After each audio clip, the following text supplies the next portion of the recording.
This. This is the dream. A clean, polished Bridgestone MB-6, ready to reclaim the trails. It looks like a success story, doesn't it? But the road from neglected relic to blank canvas was anything but smooth. We already fought the first two members of the Unholy Trinity, but today, the bike decided to fight back. We're talking ultrasonic deep cleans, backyard power washing, and a shifter disaster that nearly sent this project to the scrap heap. If you thought the teardown was a battle, wait until you see the rebuild. Sit back, relax, grab your favorite beverage. It's about to get complicated. After the teardown war, it's time for some parts therapy. I'm hitting these with Dawn Power Wash and a quick scrub before they hit their ultrasonic bath. This machine handles the deep-seated grit I can't reach with a brush. It's the most satisfying sound in the shop, and when these come out, they'll look brand new. Let the bubbles do their work. Now for the main event. I'm first coating this Bridgestone in a thick layer of Dawn Power Wash, followed by a gentle scrub to lift the Omaha grime. A quick blast from the power wash finishes the job, and just like that, the neglected relic is gone. Now look at these parts fresh from their bath. From seized and filthy to factory fresh, we finally got a clean slate to work with. But, as every retro grouch knows, the cleaner the bike, the easier it is to see the trouble coming. I'll anoint the seat post with a thick layer of grease to protect us from the final member of the Unholy Trinity, the stuck seat post. If we don't treat it now, it'll be a nightmare later. Frame meets post, the clamp is locked, and we're officially ready to build. We'll start the build with the rear derailleur. A little grease on the hanger threads is cheap insurance against the next unholy battle.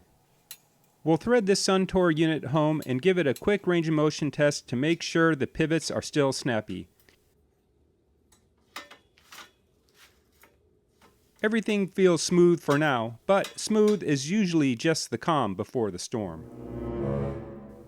Next up, the cantilevers. I know the modern world loves its hydraulics, but there's beauty in this simplicity.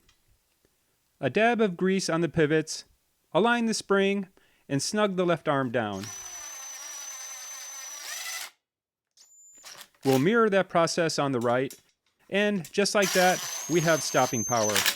It's a clean mechanical victory, and it might be the last one we get today. Now we're reinstalling the heart of the drivetrain. I'm greasing the threads and packing these cups with fresh grease. None of the sealed cartridge nonsense here. We'll screw in the drive side, slide the spindle home, and repeat the process on the non-drive side. A final turn of the lock ring and the bottom bracket is silky smooth. It's a classic setup that'll outlast all of us if you treat it right. Too bad the rest of the bike didn't get the memo. It's time for the crank arms. I'm sliding the drive side onto the freshly greased spindle and zipping it down with a battery-powered driver. I know, the torque wrench police are probably writing a ticket already, but it gets the job done. Non-drive side goes next. And we finally have the bike looking like it's ready to move. Next, we're hanging the front derailleur. We'll line it up with the outer chain ring and make sure the height is just right. It's a simple Suntour unit that matches the rest of the build. No fancy electronics, just cable tension and springs. Once it's bolted down, we can start on the front of the bike. We're sticking with the original cage bearings here.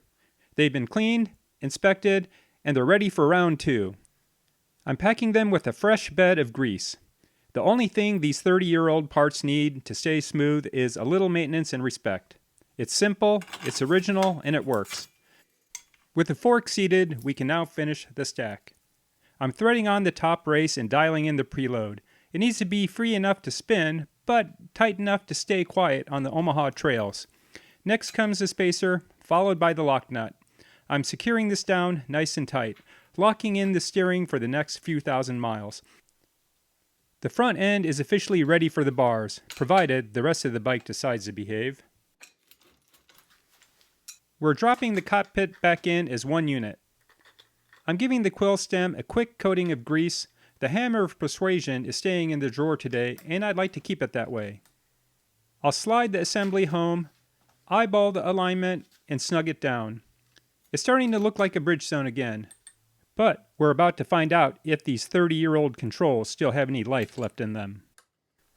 Now, let's lace up this drivetrain with a fresh chain. This is a part where everything is supposed to come together. The key word is supposed to. I've slid the rear wheel home and starting to weave the brand new 7-speed chain through the derailleurs.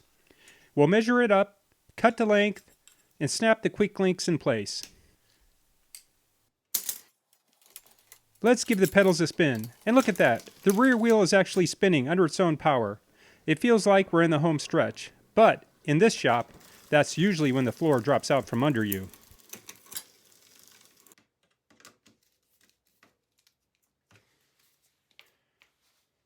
The cable is clinched and the tension is set. This is a moment where we find out if this vintage setup still has the magic. Everything looks aligned, the cable is in place, and we're ready to click through the gears. Wait, did you hear that?